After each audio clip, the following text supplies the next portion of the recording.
It's my pleasure to introduce Professor Mara Deersen, who is very well known in this field. She's one of the world leaders, and she must have a big problem to select what to talk about in 15 or 20 minutes, but it's a great pleasure to have her here and her presentation on translational research in Down syndrome.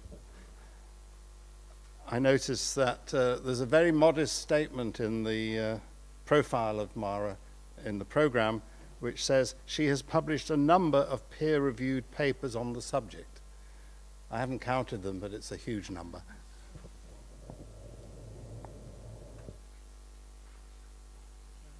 So, here we go. Thank you very much for this very kind presentation, and I must say thank you to Peter for doing all this great job to putting us together to discuss and hopefully to get the final goal of this symposium, that is to really create a Down syndrome research force and research group. So I think this will really make a difference in the field, for sure.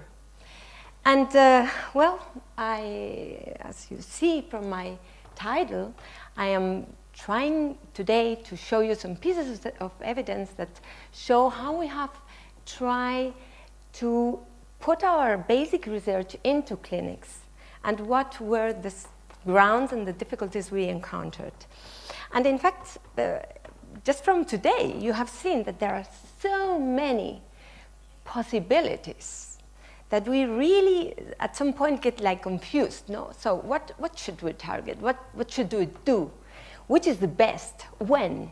So basically, we first have to make clear in our minds what do we want to rescue, and there are several possibilities. I mean, we can either go into the development of Down syndrome, which is one problem and has specific molecular alterations that are making these brains grow in an abnormal or impaired way. And probably to this end, we should look for the cause of this function failure that we then see in the adult. To what extent what we see in the adult is developmental or is functional, and we can recover part of it or not. So the questions we face from the research point of view, but also from the clinical point of view, is when should the treatment be administered? I mean, if we do it prenatally, then we will intervene on the genetic building of this altered brain. If we do it postnatally, which in our group we think is a very good moment to do this, then we will target something that is called the activity-dependent development of the brain connectivity and circuitry. And of course, we can try also, and we have to try also, to find some targets, some molecular targets that are also useful for the adult people that have already all the symptoms established. Not only that, but the problem also with many treatments, and in my background, I am a pharmacologist, is that we cannot be specific, region-specific with our treatments. And something that can be very good in the hippocampus may be not so good in the cortex, and vice versa. So, in fact, we are working on trying to find ways with nanomedicines and things like that to direct our treatments to specific regions in the brain. So, of course, how much has to be defined, but also how long. Can we give something acutely that really makes a difference, that is stable in time, or should we think that we will have to give all these treatments forever? So this is something that we are also trying to understand and to put forward. So, but let's look at the reality that we face, and we face a reality in which we have many alterations in different brain regions. Most of those are important in the cerebral cortex and in some regions of the cortex like the hippocampus, but other regions in the brain are also affected, like the cerebellum, as you very well know. more than the macroscopic alterations, we are very interested in the microscopic alterations. And you know that in Down syndrome, there are specific cells that are altered in their numbers, but also the structure of the brain trees that are very important for brain communication, for how the information is processed in our brains, those are altered. And specifically, these trees of dendrites that have all these spines show morphological alterations consistently in the Down syndrome, but also in other intellectual disability populations. So this is a very good target. And this is interesting from our point of view when we look at the function of these brains, because if we have fewer or deficient spines, we will have an abnormal connectivity.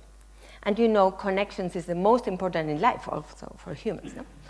And these will lead to alterations in information processing, but also storage, because the storage of information is believed to be dependent on this modification in the synaptic strength and synaptic processing. So these spines are also interesting because they reflect how plasticity is taking place. Okay? So they will show us how the synaptic plasticity processes is evolving in our models and so on. Finally, what we see is that these persons have an altered brain structure at the microscopic level that gives rise to all these phenotypes that we are observing. So, and of course I have to say, it's clear from many of the presentations today that studying Down syndrome in mice is very important. And we are where we are now in therapy thanks to them, thanks to these little mice. Why? Because you have to think that most of the new targets do not come from clinics. They do come, the concepts at least, do come from mouse models. Bill did a great job explaining chromosome 21 homologies in mice, so I will not go into that. Just let me make a little point here, because we have two ways of approaching Down syndrome through mouse models. One is creating trisomies, and this is very important to understand the pathogenetic mechanisms of the disease, but it does tell us very few things about possible candidates. So, and I will explain a little bit of old results about the TS65TN.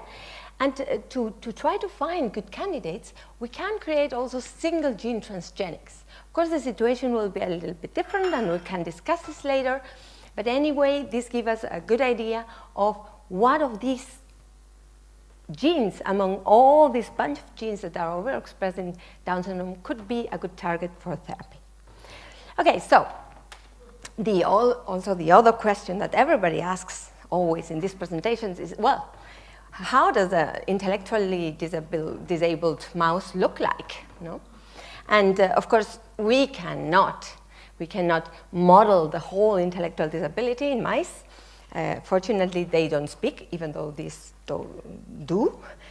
So what we do is we select some specific tasks that show specific structural alterations. Okay? For example, this is a task in which the mouse has to find a platform to escape from the water. They don't like water, so they want to escape, and they have to use the extramace cues to make a cognitive map in their hippocampi.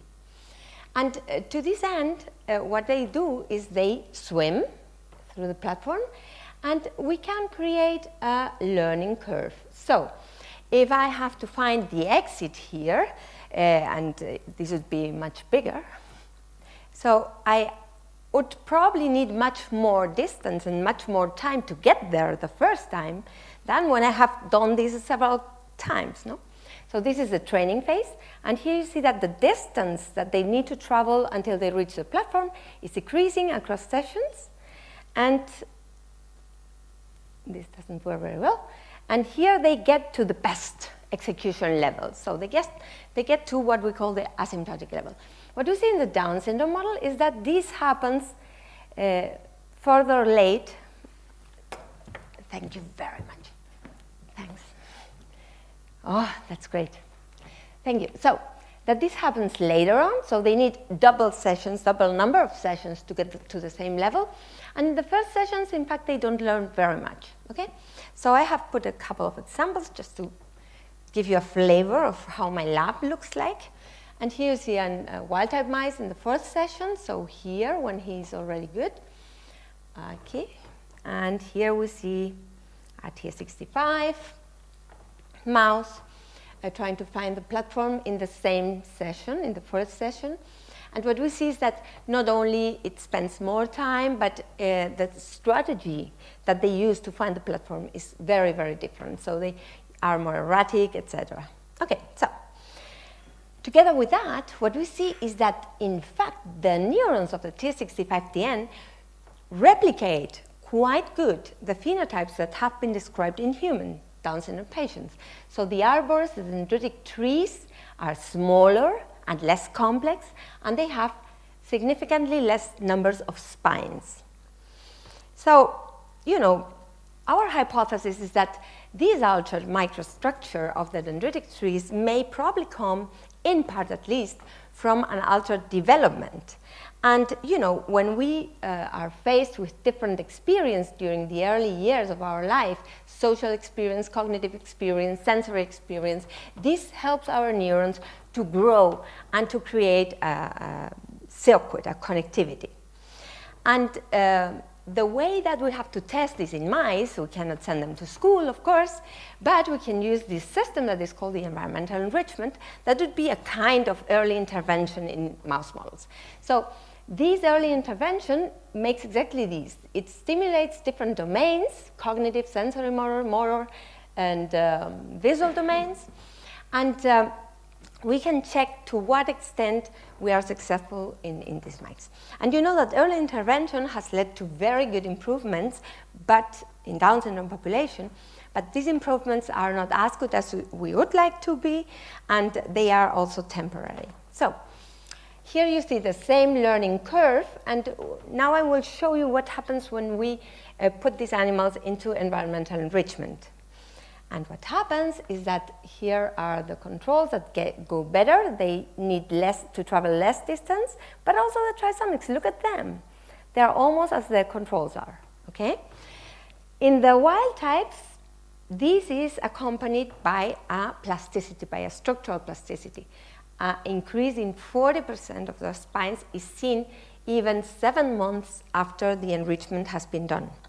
The problem with the trisomics is that even though they get this better performance, this is not stable in time. So we lose the improvement when 4 months more or less have passed, and of course the structural plasticity is not there.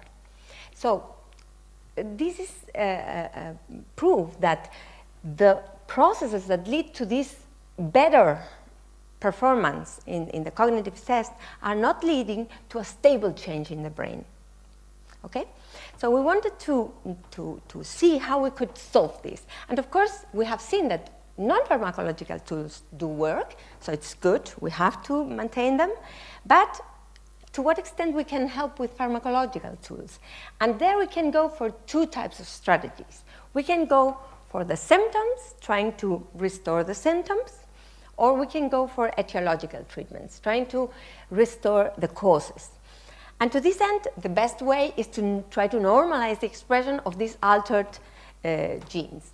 But of course, we cannot normalize the expression of all the genes that are contained in the Down syndrome critical regions. So we have to select from all these big box of genes which are the best candidates.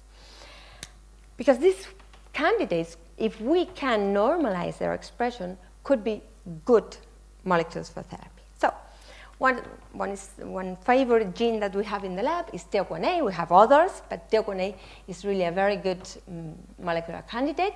This is a kinase. Kinase in biology means like molecular switch on, switch off of different proteins that are activated or deactivated in terms of phosphorylation. So TEOC1A is overexpressed in Down syndrome, as you see in this Western blot.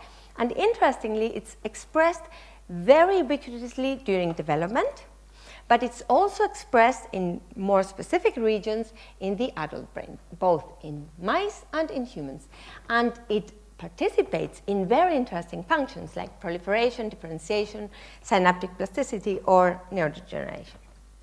So what we did was we create a transgenic mouse model that only overexpressed DOCK1A. And to make a very, very, very long story very short, those mice have learning problems, and they also have these reduced complexity similar to what we saw in the TS65TN and in Down syndrome patients. The advantage of the mouse model is that you can go into the mechanism. How does this occur? And we did some primary cultures, and we could see that what happens is that the axons do not elongate correctly, and the dendrites either. So basically what happens is that the transgenic neurons are smaller, their arbors are smaller, but also the spines look more immature, elongated and more immature, and they have less spines, okay? And interestingly, when we look at the brains, and this is a very interesting experiment, wow, I will try to finish in 5 minutes. Here we have a normal mouse with fluorescent neurons, so this is not a staining. The neurons express a green protein, okay? 4 minutes. Thank you. Oh, you said 5 to the previous one. No, it's okay. Vale. And here you see how the transgenic look like, okay? So, well, this is just the hypothesis, so I have convinced you that these alterations are led probably by overexpression of DOCK1A. So let's see if normalizing DOCK1A we can rescue the phenotype. And in fact, if we normalize the expression, we normalize the phenotype. If you compare here with here, you see that we have a normalization of the phenotypes. And also in culture, the harmine-treated neurons recover the normal phenotype. The phenotype is completely rescued, and harmine is a DOCK1A inhibitor, so it inhibits the kinase activity. So both if we normalize expression or activity of the gene, we get these results. So basically, we wanted to see if we could boost the effects of environmental enrichment with the EGCG treatment, with inhibiting DOCK1A activity. So this is just to show you that environmental enrichment also works in the transgenic. Here we have another test in which this is the normal phenotype. Here you see the alteration in the transgenic and the recovery with enrichment. Interestingly, enrichment does normalize the overactivity of DOCK1A in the brain. Okay? So then we thought, okay, let's try to go further on. And we use this epigallocatechin gallate that is extract of green tea.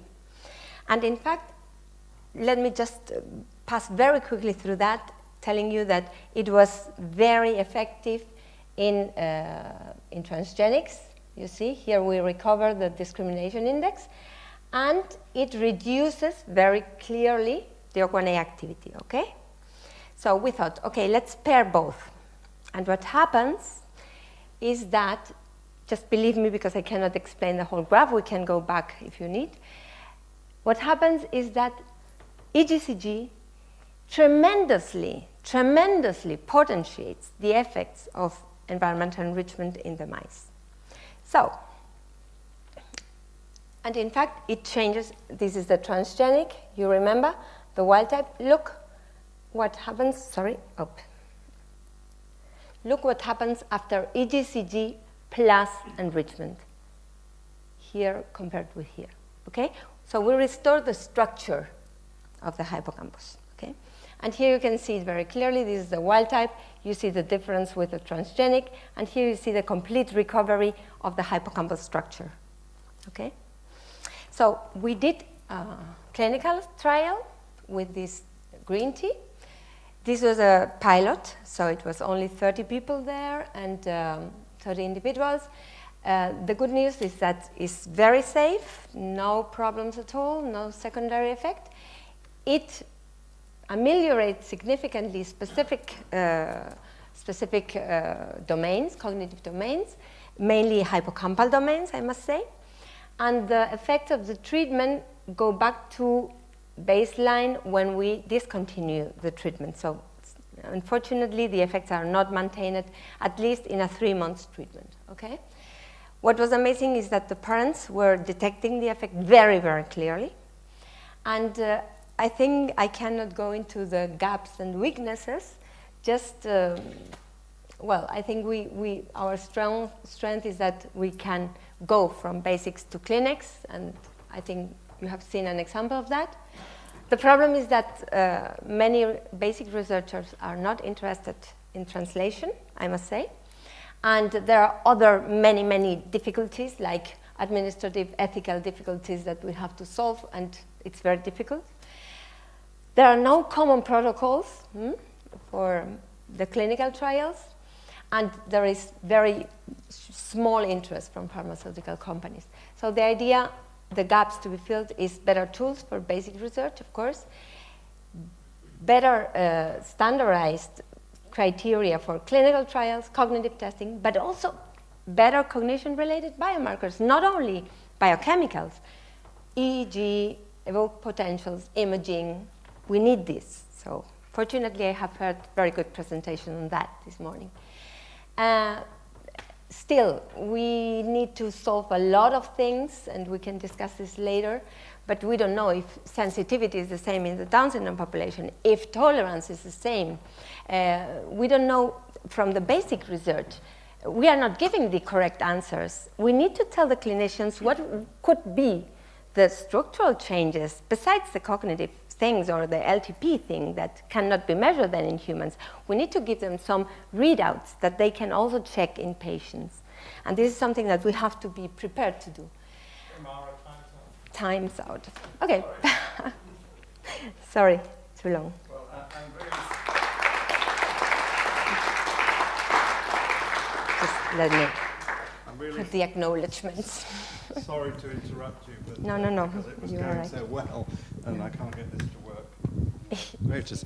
Yeah, thank you for an absolutely wonderful presentation, and I'm sure there's people are dying to ask questions. I think we'll have to allow one question, but we are going to have a general discussion at the end, and I think Mara's brought up many important issues that we can discuss then. So is there any burning question? Well, it's very successful if you can show that polyphenolic compound. There's many polyphenolic compound work in Alzheimer's disease. But one thing, can you measure that is where it's working? Because like others, GSK3 beta inhibitor or what, how this polyphenolic compound, can you give your mouse and can you measure the biochemically any of the components? The advantage of the mouse is, of course, that you can do all these studies and you can do them both in peripherically and in the central nervous system, yeah. So you can compare. I couldn't explain everything because I did already explain too much, but yes, we have checked all these. We have compared it with other polyphenolic compounds. One has to separate also the antioxidant effects, but when you only have this antioxidant effect, it doesn't give rise to the same effect. And in fact, we have then tried to reverse the positive effects in mice by restoring their DNA activity. So basically what I can say is that all these studies have led us to the conclusion that, in fact, in mice, we can see it also with other DNA inhibitor compounds that are not polyphenolic, and it looks like it's quite specific. We have measured also DNA activity, as I showed you in mice, in peripheral blood of people. We have compared homocysteine levels also because they are also related to DNA activity. So basically the aim is to try to find good biomarkers, but of course we would love to have also other biomarkers, not only the biochemical biomarkers. But as I said before, as for the basic researchers, we really need to be careful to give the clinicians the information that they can then use. I mean, if we show very nice studies in the brain tissue also, only, but not in blood, the counterpart in blood, then how are we going to measure this in because in green humans? tea is used in Parkinson's disease. There is a very group in Israel and showing the similar result in synucleinopathy and PD. Yeah. And Well, at this moment, I think we make a formal request to the organisers to lay on green tea in the interval. But thank you again for a Thank very you. nice presentation. Thank you. I'm sorry we let it run on late. But I hope